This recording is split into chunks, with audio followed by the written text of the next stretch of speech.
Voisin. Voisin, tu as suivi la télé? Non, raconte.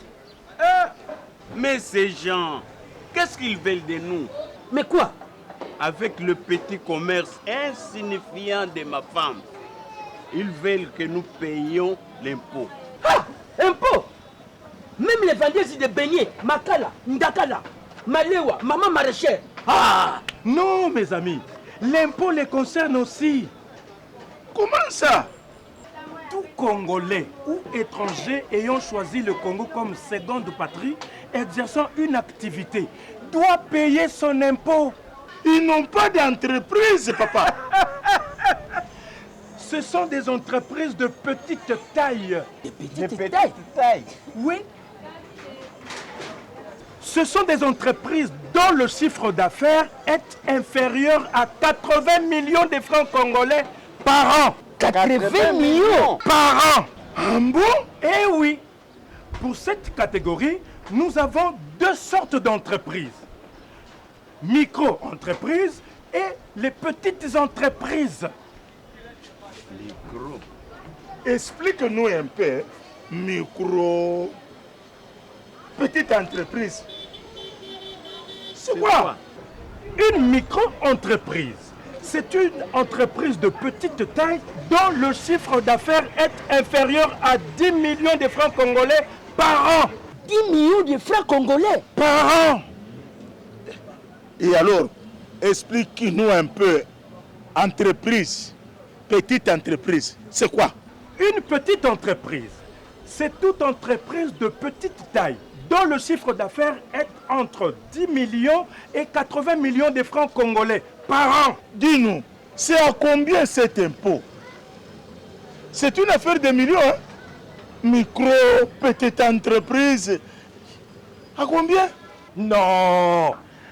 Pour les micro-entreprises, la loi a fixé l'impôt forfaitaire à 30 000 francs congolais par an, payable au centre d'impôt synthétique situé dans chaque commune, moyennant une preuve de paiement de la CADECO le 30 avril de chaque année. Donc nous devons payer 30 000 francs congolais Par an. Ce n'est pas cher. Et les petites entreprises? Alors, pour les petites entreprises, l'impôt est fixé à 1% du chiffre d'affaires si elle est dans le commerce et à 2% si elle est dans la prestation de services, payable en deux tranches. 60% comme acompte, payable chaque le 31 janvier et 40% comme solde, payable le 30 avril de chaque année. Et si elle est dans les deux? Alors là, on va faire d'abord le total des chiffres d'affaires respectifs et l'impôt est fixé en fonction du taux de l'activité principale. Tenez, c'est grâce à l'impôt que le pays est construit. Où devons-nous le payer? Bon, ok, de toute façon, tu es là quand même. Attention, attention, ne payez jamais l'impôt entre les mains des individus, mais plutôt à la banque ou à la CADECO. Mais il faut avoir un numéro d'impôt. Ah bon? Ça, c'est bon, ça. Numéro d'impôt. Encore une dépense de plus. Mais non! C'est gratuit et obligatoire pour tous ceux qui exercent une activité soumise au paiement de l'impôt, à condition de l'avoir avant l'ouverture ou dans les 15 jours qui suivent l'ouverture de votre activité. Sinon, à amende. Si je mets de côté 2000 francs pendant 26 jours, j'aurai 52 000 francs congolais pour payer l'impôt à 30 000 francs congolais par an.